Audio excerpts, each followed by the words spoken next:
नमस्कार, आपका स्वागत है। आप देख रहे हैं द न्यूज, आपके साथ मैं सृष्टि मिश्रा। बिहार के जो शिक्षा मंत्री है चंद्रशेखर, वो हमेशा ही विवादित बयानों की वजह से घेरों में रहते हैं। आपको बता दें, एक बार फिर से उदयनिधि स्टालिन ने जो सनातन पर अपमानजनक बातें कही, उससे इनके बयान को जोड़कर देखा जा रहा है, क्योंकि इन्होंने भी और किसी के लिए नहीं, रामचरित जैसे ग्रंथ के लिए इन्होंने एक बार फिर से विवादित बयान दे दिया है और कहा है कि रामचरितमानस पोटेशियम साइनाइड है, जो कि जहरीला होता है।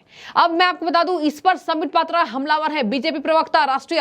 और यहां पर आपको बता दें कि लोजपा के अध्यक्ष चिराग पासवान, यहां भी चिराग पासवान हमलावर हैं। दोनों नेताओं ने जमकर खरी खोटी सुनाई है बिहार के चंद्रशेखर को। और आपको बता दें कि नीतीश कुमार के मंत्री के ऊपर अब दाग उठ रहे हैं, जहां पर इन्होंने पोटेशियम साइनाइड जैसे शब्द का प्रयोग किया और कहा कि रामचरितमानस में एक लेख है जहां कहा जाता है कि के लोग जब शिक्षा ले लेते हैं तो वो जहरीले हो जाते हैं और इसी वजह से इसका बॉयकॉट होना चाहिए। देखिए, पहली बार नहीं है, अभी आपने देखा होगा INDIA गठबंधन के जो लोग हैं, जितने नेता हैं, लगातार सनातन को लेकर आपत्तिजनक बातें करते नजर आ रहे हैं। पहला नाम ये नहीं है, ये तो खैर पहले भी बोल चुके हैं रामचरितमानस पर, और इन्होंने कहा कि मैं यही सोच रखूंगा। ये भी बात है, ये चंद्रशेखर जो है ये कह रहे हैं कि मैं यही सोच रखूंगा, इस सोच में मेरी बदलाव नहीं आएंगे। अब मैं आपको बता दूं, उदयनिधि स्टालिन, प्रियांक खड़गे, ए राजा, सब इंडिया अलायंस के लोग हैं और इसी वजह से संबित पात्रा कह रहे हैं कि क्या राहुल गांधी इसका जवाब देंगे। आगे मैं आपको बता दूं, संबित पात्रा बीजेपी के राष्ट्रीय प्रवक्ता, यहां पर संबित पात्रा ने कह दिया है और शिक्षा मंत्री को उन्होंने शर्मसार भी करने की कोशिश की। जिस तरीके से उनके शर्मसार बयान आए हैं तो जाहिर सी बात है बीजेपी इसका फायदा उठाएगी। बीजेपी के संबित पात्रा ने कहा कि इन सब के अंदर हिंदू धर्म को लेकर नफरत है, इनके अंदर जहर भरा हुआ है। कोई ये कह सकता है हिंदू धर्म के लिए कि ये एड्स है और हम राम नाम सत्य का कहकर परलोक सिधारते हैं हम सभी लोग, और ऐसे ये लोग, जनता इनका बॉयकॉट करेगी। ऐसे लोगों का आने वाले समय में इनकी लिस्ट इतनी लंबी होगी कि इनका नाम भी सामने नहीं आ पाएगा। इनकी लिस्ट इतनी लंबी है, यानी कि इंडिया अलायंस के नेताओं के लिए संबित पात्रा ने यह बातें कही है कि इनकी लिस्ट इतनी लंबी हो रही है जो सनातन से जहर उगलते हैं, सनातन के खिलाफ, और इनके मन में सनातन के लिए जहर भरा हुआ है। जनता इनका बॉयकॉट करेगी।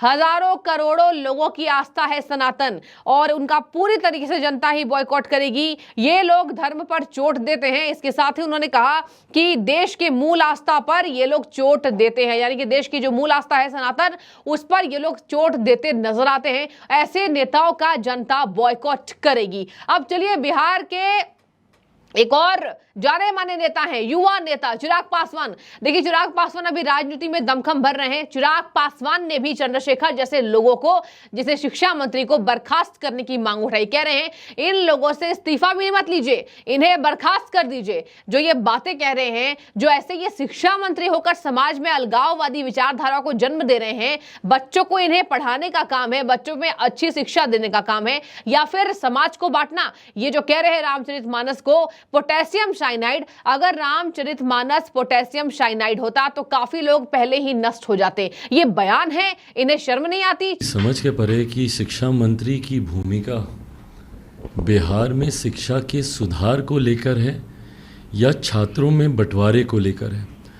जिस तरीके से शिक्षा मंत्री के बार बार इस तरीके से विवादित बयान आते हैं, पहली बात तो आपको छात्रों की चिंता नहीं। आप एक ऐसे प्रदेश के शिक्षा मंत्री हैं जहाँ पे सालों साल तक कोर्सेज समाप्त नहीं होते, जहाँ पे प्राइमरी एजुकेशन बद से बदतर होती जा रही है, जहाँ पर भवन ही नहीं है बच्चों के बैठने के लिए, बेंचेस ही नहीं है बच्चों के बैठने के लिए, उस पर ध्यान केंद्रित करने के अलावा शिक्षा मंत्री का ध्यान हर चीज़ पर रहता है। इस तरीके के विवादित बयान देने से कोई भी सामान्य व्यक्ति भी ये बताएगा कि सिर्फ समाज में बंटवारे की भावना उत्पन्न होगी। भाई, कई लोग हैं जो आस्था रखते हैं रामचरितमानस पर। आप शिक्षा मंत्री हैं भाई, कैसी भाषा का आप इस्तेमाल कर रहे हैं। पोटेशियम साइनाइड, भाई अगर वो पोटेशियम साइनाइड होता तो अभी तक तो सब लोग समाप्त हो गए होते। भाई कैसी बातें आप कर रहे हैं। और इस तरीके की बेफिजूल बातें आज की तारीख में कर समाज में बंटवारा पैदा करने के अलावा इससे किसी को क्या प्राप्त होगा। क्या शिक्षा यही सिखाती है कि समाज में बंटवारा पैदा करें धर्म के नाम पर, जाति के नाम पर, अलग अलग संप्रदायों के नाम पर, या शिक्षा सबको जोड़ने की बात करती है। सबको साथ मिलकर आगे लेकर चलने की बात करती है। और यही कारण है क्योंकि बिहार के शिक्षा मंत्री का ध्यान ही इस तरफ नहीं है, इसीलिए बिहार से बच्चे पलायन करते हैं, दूसरे राज्यों में जाते हैं। एक बार शिक्षा मंत्री ने जानना ज़रूरी समझा कि भाई कोटा में बिहार के बच्चे क्यों आत्महत्या कर रहे हैं? क्या एक बार भी उनके परिवार वालों से जाके इन्होंने मिलना ज़रूरी समझा? सिर्फ विवादित बयान देने के अलावा इन शिक्षा मंत्री का और कोई काम नहीं है। बल्कि हम लोग तो मांग करते हैं कि भाई तत्काल प्रभाव से ऐसे शिक्षा मंत्री जो समाज में बंटवारे की राजनीति करते हों, जो बच्चों में भाईचारे की बजाय एक दूसरे को अलग करने की सोच रखते हो, ऐसे शिक्षा मंत्री को तत्काल प्रभाव से अपने पद से हटा देना चाहिए। इनको इस्तीफा भी नहीं, इनको बर्खास्त कर देना चाहिए, ताकि आने वाले शिक्षा मंत्रियों को ये समझ में आए कि बिहार के बच्चों को जोड़ने की सीख देने की ज़रूरत है, ना कि उनके भीतर ये अलगाववाद, उनके भीतर ये बंटवारे की सोच उत्पन्न करने की बजाय। चिराग पासवान जमकर हमलावर बिहार के शिक्षा मंत्री चंद्रशेखर पर। लेकिन नीतीश कुमार पर यह बहुत बड़ा क्वेश्चन उठ रहा है, बहुत बड़ा प्रश्न उठता नजर आ रहा है। नीतीश कुमार अपने मंत्री के लिए क्या कहेंगे? वैसे भी मैं आपको बता दूं, पहले भी चंद्रशेखर को लेकर कई बार ऐसे विवादित बयान सामने आ चुके हैं।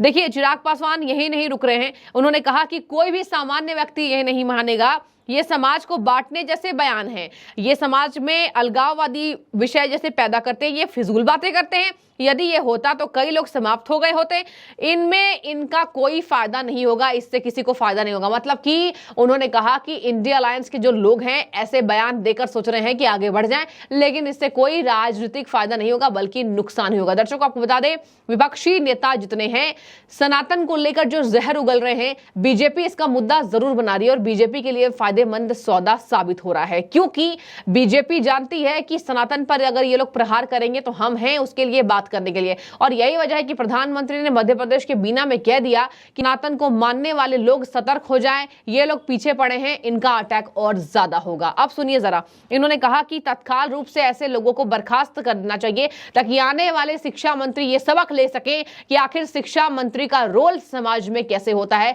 बच्चों में सामान्य शिक्षा प्रदान करना, ना कि उनके अंदर जहर भरना। यह कहा है जाने माने युवा नेता चिराग पासवान। एनडीए अलायंस में आ चुके हैं, बीजेपी के लिए हनुमान साबित होंगे बिहार में, और नीतीश कुमार की कुर्सी हिलाने के लिए यहां पर इनका नाम सामने आ रहा है। चिराग पासवान एक बहुत बड़ी पकड़ बिहार समाज में रखते हैं और रामविलास पासवान के बेटे हैं, बहुत बड़े मंत्री रह चुके हैं। अब देखिए, यहां पर आपको बता दें, इन्होंने कहा कि इन्हें शर्म नहीं आती, कोटा में बिहार के बच्चे सुसाइड कर रहे हैं, उनके परिवारों से क्या इन्होंने बातचीत की है? ये ऐसे विवादित बयान दे रहे हैं, बेफजूल बातचीत कर रहे हैं। क्या कोटा में मरने वाले बच्चों की फैमिली से इन्होंने बातचीत की? और बच्चों में शिक्षा जरूरी है, ना कि बांटने जैसी विचारधारा, ये कहा है चिराग पासवान ने। चलिए एक और बात पर आज चर्चा कर लेते हैं। आपको बता दें कि यहाँ संबित पात्रा, इंडिया अलायंस के लोग जो हैं, इंडिया अलायंस के जितने नेता हैं, उन्होंने जो पत्रकारों को बॉयकॉट करने की बात की है उस पर भी बातचीत की है। देखिए, प्रेस कॉन्फ्रेंस में संबित पात्रा ने सभी बातों पर अपनी जानकारी दी। संबित पात्रा ने कह दिया, कहां गए कैंडल मार्च करने वाले लोग, कहां गया अवार्ड वापसी गैंग? क्या बाजार में आज कैंडल ब्लैक में मिल रहा है क्या? अगर यही लिस्ट पत्रकारों की जो सूची तैयार हुई है, उन्होंने कहा कि राहुल गांधी का बहिष्कार होना चाहिए। कहां गए राहुल गांधी? राहुल गांधी के गठबंधन वाले नेता ऐसे बयान दे रहे हैं कि पोटेशियम साइनाइड, इसके साथ साथ जो पत्रकारों का बॉयकॉट हो रहा है, सभी पर सम्मिलित अपनी टिप्पणी दे रहे थे संबित पात्रा। प्रेस कॉन्फ्रेंस में सभी विषयों पर एक साथ वो टिप्पणी दे रहे थे। चंद दिनों पहले तो ये रणदीप सुरजेवाला जी बोल रहे थे, एक भाषण में कह रहे थे कि जिन जिन लोगों ने, जिस जनता ने नरेंद्र मोदी को वोट दिया है वो राक्षस है। जनता राक्षस है, जो मोदी को वोट देती है, जो बीजेपी को वोट देती है, वो राक्षस है, उसका बॉयकॉट होना चाहिए। ईवीएम तो पहले से ही खराब है, इलेक्शन कमीशन तो बिक चुका है, जुडिशियरी और सुप्रीम कोर्ट, इनके जजों को भी छोड़ा नहीं गया है। राम मंदिर का जजमेंट जब आया तो इनके प्रवक्ताओं ने जजेस के खिलाफ क्या क्या कहा है, ये तो पब्लिक डोमेन में है, जजेस को छोड़ा नहीं गया है। कौन सा ऐसा इंस्टीट्यूशन है भारतवर्ष में जिस इंस्टीट्यूशन के खिलाफ कांग्रेस पार्टी और ये इंडी अलायंस वालों ने खराब नहीं कहा है और उनका बॉयकॉट नहीं किया है? मैं आज आपको खुल के बताता हूं, जनता भी जिंदाबाद है, ईवीएम भी जिंदाबाद है, हाईकोर्ट भी जिंदाबाद है, इलेक्शन कमीशन भी जिंदाबाद है, सुप्रीम कोर्ट भी जिंदाबाद है। केवल अगर किसी से नहीं हो पा रहा है, जिसको बॉयकॉट वाकई करना चाहिए कांग्रेस पार्टी को, तभी उसका कुछ कल्याण होगा, उसका नाम राहुल गांधी है। पूरे दुनिया को बॉयकॉट करने चले हैं, पत्रकार भी जिंदाबाद है, वो भी अपना काम कर रहे हैं। अरे नेता में दम नहीं है भैया। बॉयकॉट किस किस को करोगे? जनता को बॉयकॉट करोगे, सुप्रीम कोर्ट को करोगे, पत्रकारों को बॉयकॉट करोगे, टीवी को बॉयकॉट करोगे, किसको बॉयकॉट करोगे? बॉयकॉट करना है, अगर कुछ आगे बढ़ना है तो अपने नेता को बॉयकॉट करो।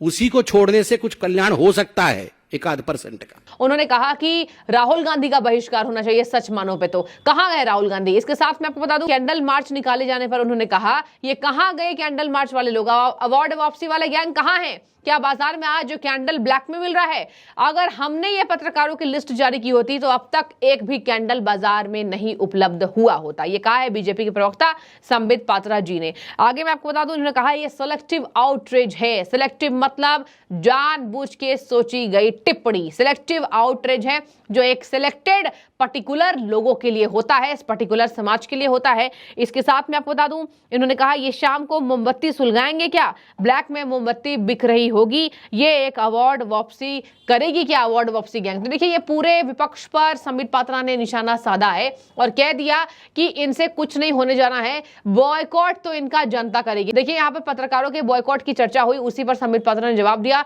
इसके साथ बिहार के जो शिक्षा मंत्री है चंद्रशेखर, उनका विवादित बयान जो रामचरितमानस पर एक बार फिर से आ गया है, इन सभी बातों पर संबित पात्रा ने INDIA गठबंधन के नेताओं को चुप कराने का काम किया। और आपको बता दें, सनातन का मुद्दा अभी ठंडा नहीं हुआ है, सनातन का मुद्दा अभी उठता रहेगा और कहा जा रहा है कि 24 में बीजेपी इसको आधार बनाएगी। विपक्षी गठबंधन ने खुद के पैर पर कुल्हाड़ी मार ली है। तो ये पूरी बातें थी, मैंने आपको पूरे विस्तार से इस खबर के जरिए समझा दिया कि आखिर संबित पात्रा ने कौन कौन सी बातों पर विपक्षी गठबंधन के नेताओं पर निशाना साधा है। बने रहिए और आपकी जो भी राय, पहले तो ये बताना जरूरी है कि आखिर ऐसे नेताओं के बयान पर जनता क्या सोच रही है जो ये कह रहे हैं कि पोटेशियम साइनाइड रामचरितमानस है। जरूर टिप्पणी करें। बहुत शुक्रिया आपका।